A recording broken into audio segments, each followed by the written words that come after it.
Na leo biashara imekuwa baya. Hata sijui tutakula nini wala. Hata ule wa mkokoteni hakuji. Hata huyo hakuja. Naona tukikula tu gideli. Na inama. Sijui ile gari. Twende.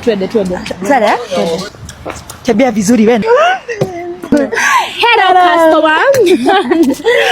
Kwanza before tuanze ni normal charger ama ni type C ama ni ile laptop? hiyo ni gani? We go by the name Iconic Mirrors. Mimi najulikana kama Black Beauty kutoka Kirinyaga. Na mimi ni Kule. Nyahululu. Yes. Mimi bei yangu ni rahisi. 3K kwenda chini kwa sababu mimi ndio muziga. Na mimi ni 250 kwenda chini. Ngo tunarudi. Sasa wewe kuja hapa. Kiki unapatia naje 250 uone anaendesha BMW. Ini Mercedes. Hata kama ni Mercedes ama BMW ama tatu Toyota sitaki kujua. Wapatie bei ya juu, huyo ako na pesa. Tulisema standard.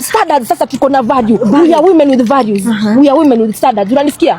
Turudi kwake. So nimpe kitu 1500. Okay, sawa. Customer. Ngene hiyo lobe na 50 haiwezi. So acha nitakupea tu 1500 kwenda chini kwa sababu yeye ndio shesa na mimi mziga. Yes. Lakini 1500 si ni pesa mingi sana. Customer. Mimi na vario. Uko na gapi? Mimi niko na sosita. Customer sosita haiwezi huko, siku hizi hatufanyi hiyo bei. Siku hizi sisi hiyo tulikataa. Wewe anatubeba aje? Customer kama uwezi washana nayo, bei nyingine nyoko nayo. Mimi naona tu aende. Nani hata kwani tunanunua kuota mziga. Kwenda huko unariga. Kwa hivi amesema kwa mia. Kanyaga kubwa. Customer. Nini una behave vibaya?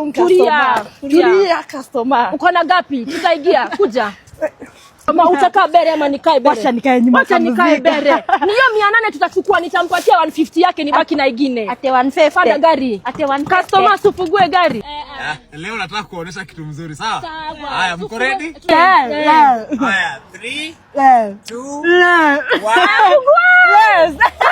Customer. Kaseke, It is the embarrassment. anajifanya na hana pesa. Itabidi tumegoja sponyo. Itabidi kuja tusimame turudi kwa kazi. Itabidi tumewagoja. Maisha gani haya? Na viatu zinanifinya. Oh my God, sijazoea hizi.